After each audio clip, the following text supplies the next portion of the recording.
بسم اللہ الرحمن الرحیم۔ میرے جتنے بھی نمائندگان مظفر آباد پریس کلب میں موجود ہیں، میں ان کو سلام پیش کرتا ہوں۔ میں آج اسپیسیفک ایک پوائنٹ ہے جس کے اوپر میں کچھ پریس بریفنگ دینا چاہتا ہوں، کیونکہ 76 سالوں سے ہمارے اوپر ایک قرض لگایا گیا ہے وفاق کی طرف سے، جناب آزاد کشمیر ہمارا مقروض ہے، آزاد کشمیر ہمارا مقروض ہے، عوام ہماری مقروض ہے۔ اس سے پہلے آپ نے ایک دو ٹی وی چینلز پہ پروگرام بھی دیکھے ہوں گے، آج سے 8-10 سال پہلے ہمارے نامور ایک وکیل ہیں پاکستان میں کوئی، انہوں نے یہ کہا جناب کہ آزاد کشمیر کی عوام ہماری پتہ نہیں کتنے کروڑوں کی اربوں کی وہ جو ہے وہ مقروض ہے۔ اب تھوڑا سا میں اسی حوالے سے آؤں گا کیونکہ یہ بات کرنی پڑ رہی ہے، اور فیکٹس اینڈ فگر سے میں یہ بات کروں گا کہ الحمدللہ آزاد حکومت ریاست جموں و کشمیر ایک الگ سٹیٹ ہے، اس کا اپنا ایک حدود اربہ ہے، اس کی اپنی اسمبلی ہے، اس کا اپنا ایک جمہوری نظام ہے۔ اس نظام کے تحت اور جو آئینی ترامیم اس کے اندر ہوئیں، لاسٹ آئینی ترمیم جو ہوتی ہے جس کے بعد آپ سی بی آر بنا لیا آپ نے، سینٹر جو آپ کا بورڈ آف ریونیو، دوسری طرف سے اس سے پہلے آپ پاکستان کا جو ایف بی آر ہے اس کے اندر یہ نظام چل رہا تھا ہمارا ریونیو کا۔ جبکہ جو تقاضا ہمارا جو میں کرنے جا رہا ہوں، میرے پاس ڈاکومنٹ موجود ہیں، ان لینڈ ریونیو جو ڈپارٹمنٹ ہے ہمارا انکم ٹیکس کا، اس کے ڈاکومنٹس ہیں، میں نے کہیں سے حاصل کیے ہیں، میں نے مختلف جگہوں سے معلومات لینے کے بعد میں اس پوزیشن پہ آیا ہوں میں یہ بات کروں۔ جو پوائنٹ میں لے کے جاؤں گا وہ ہے general cell tax G S T. پہلے میں آپ کو آئین کے مطابق جو آئین پاکستان، پھر آزاد کشمیر حکومت کا جو آئین ہے اس کے مطابق اور رولز آف بزنس کی بات کرتے ہوئے میں جنرل سیل ٹیکس کو پہلے ڈیفائن کروں گا، اور اس کے بعد جنرل سیل ٹیکس کا قانون استعمال کرتے ہوئے میں آزاد حکومت اور عوام کا پیسہ جو وفاق کے ذمہ وفاقی اداروں کے ذمہ بنتا ہے میں اس کو سامنے لے کے آؤں گا۔ جی ایس ٹی کا جو قانون ہے یہ 1990 میں لاگو ہوا، نواز شریف صاحب کی حکومت تھی، چنگیاں ختم کی گئیں اور اس کے بدلے جو ہے جنرل سیل ٹیکس لگایا گیا۔ جنرل سیل ٹیکس یہ ہوتا ہے کہ جو بھی چیز کسی جگہ سے پیدا ہو، پروڈکشن اس کی ہوتی ہے، میں اس کی آپ کو مثال اس طرح دوں گا کہ یہ پریس کلب کا آتا ہے، پریس کلب کے اندر ایک فیکٹری لگی ہوئی ہے کوئی بھی چیز بنانے کی، یہ مائک میرے سامنے پڑے ہیں، یہ پریس کلب یہ جو مائک ہے یہ بناتا ہے۔ جی ایس ٹی کا قانون یہ کہتا ہے یہ مائک جب یہاں تیار ہو جائے گا، یہ مائک جب پریس کلب کے دروازے سے باہر نکلے گا تو اس کے اوپر جی ایس ٹی لگنا ہے۔ یہ ہے جی ایس ٹی کا قانون۔ یہ بیسک چیز آپ کو سمجھانے کی، یہ میں نے نہیں بنایا، آپ نے نہیں بنایا، یہ آپ کا قانون جو رولز آف بزنس کہتے ہیں، جو آئین پاکستان، جو آزاد کشمیر کے آئین کے بعد آگے تمام چیزیں تقسیم کرنے کے لیے رولز آف بزنس یا سروسز رول وغیرہ کو سامنے رکھتے ہوئے چیزیں بنتی ہیں، یہ میں آپ کو اس میں سے بات کر رہا ہوں۔ اب ہمارا اس میں کیا مطالبہ ہے، ہمارے ساتھ ہوتا کیا رہا؟ میرا مطالبہ یہ ہے کہ آزاد کشمیر کے اندر منگلا، نیلم جیلم، پترین، جتنے بھی ہائیڈل پروجیکٹ لگے ہوئے ہیں ان کی جو جنریشن ہے اس جنریشن کے اوپر یہ جی ایس ٹی لگتا ہے۔ ہمارے ساتھ کیا ہو رہا تھا، ہمارے وہ بڑے سیانے بیوروکریٹ جو پاکستان میں بیٹھے ہوئے ہیں، اسٹیبلشمنٹ، وہ ہمارے ان حکمرانوں کو، ہمارے ان بیوروکریٹس کو کیا کہتے رہے 76 سال، جب سے یہ بجلی کا پروجیکٹ سٹارٹ ہوا اور 90s میں جی ایس ٹی لاگو ہو گیا، یہ کہتے رہے کہ جناب کہ جو بجلی اس وقت منگلہ چل رہا تھا، 90s کی ہم بات کریں گے کیونکہ اب ہم نے ان سے صاحب 90s سے کرنا ہے جب سے جی ایس ٹی لگا ہے، اس سے پہلے تو جی ایس ٹی تھا نہیں تو بات کرنا بھی فضول ہے۔ وہ ہاں دوسری جو چیزیں ہیں ابیانہ وغیرہ وہ ایک الگ چیپٹر ہمارا وہ ہم لے کے چل رہے ہیں، اس وقت میں صرف جی ایس ٹی کو ڈسکس کر رہا ہوں۔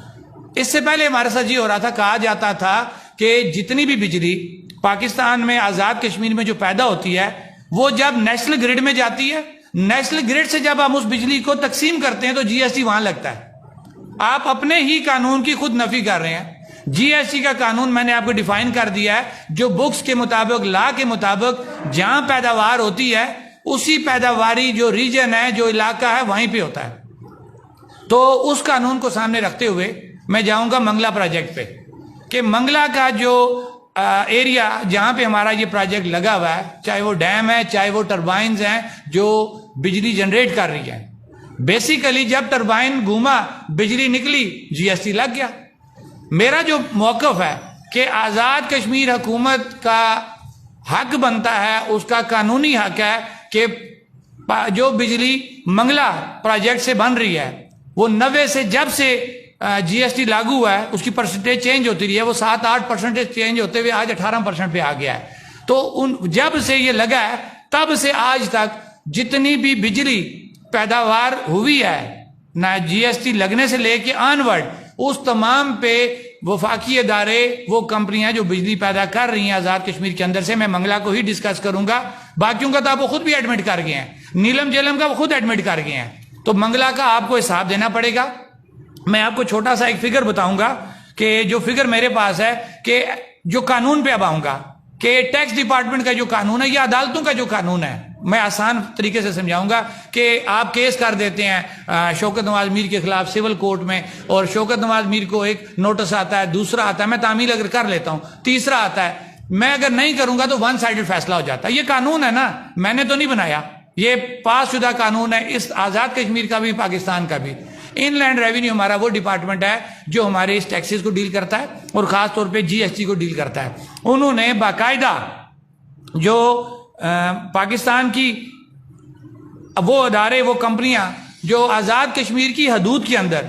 بجلی جنریٹ کر رہی ہیں،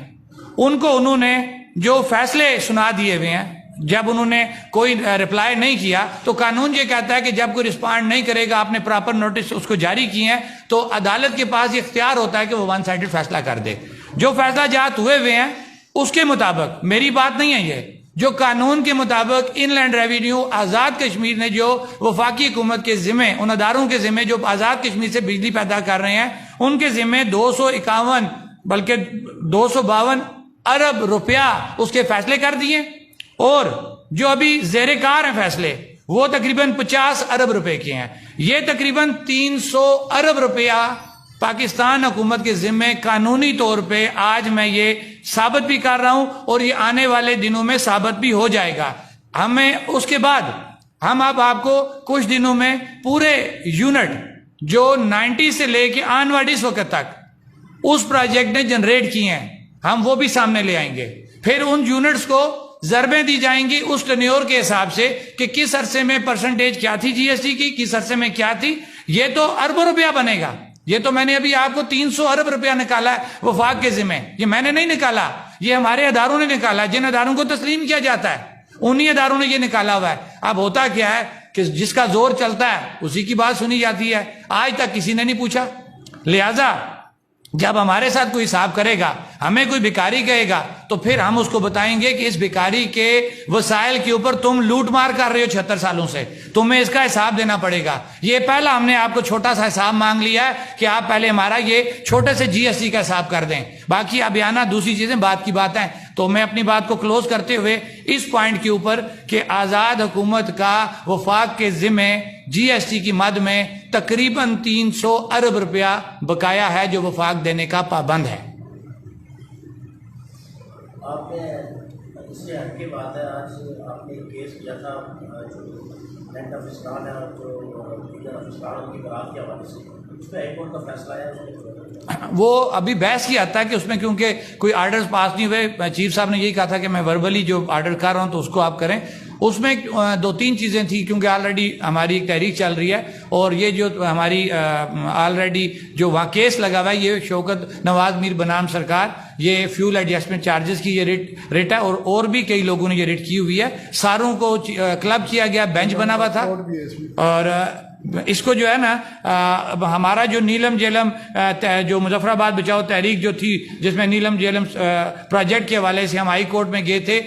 اس فیصلے کے خلاف جو ہائی کورٹ نے ایک فیصلہ کیا تھا نیلم جیلم پروجیکٹ کے اوپر، دریا بچاؤ تحریک جب وہاں پہ ہائی کورٹ میں گئی تھی اس دھرنے کے بعد، تو اس فیصلے کی کنڈیمٹ آف کورٹ کی جو ہماری اپیل تھی وہ بھی آج اس سے کلب ہو گئی ہے، اس پہ بھی انہوں نے آرڈر جاری کیے ہیں. اور جہاں تک رہی بات فیول ایڈجسٹمنٹ چارجز کی، اس میں مائنڈ تمام لوگوں کا کلیئر ہو چکا ہے کہ یہ فیول ایڈجسٹمنٹ چارجز کیوں دیا جائے جبکہ آزاد کشمیر کے اندر تمام بجلی پانی سے پیدا ہوتی ہے. اور دوسری بات جو وہاں پہ ہوئی ہے وہ بڑے ہمیں ہمارے خوش آئند ہے کہ ہمارے خاص طور پہ میں چیف جسٹس صاحب کی بات کروں گا، انہوں نے بڑے کلیئر الفاظ میں یہ بات کی ہے کہ اشرافیہ کی جو مراد ہیں انہوں نے اپنے آپ کو پیش کر دیا. میں یہ بڑا حیران ہو گیا ہوں کہ انہوں نے کہا بھائی آپ ہم سے سٹارٹ کریں، ہاں، اور اگر آپ نہیں کر سکتے ہمیں بتائیں، ہم آپ کو بتائیں گے کہ آپ نے کس طرح کرنا ہے۔ انہوں نے یہاں تک کہا کہ اگر ہم نے کوئی آرڈر پاس کر دیا ہے تو آپ کے پاس قانونی طور پہ اختیار موجود ہے کہ آپ اس کو دوبارہ ریورس کروا کے ہمارے پاس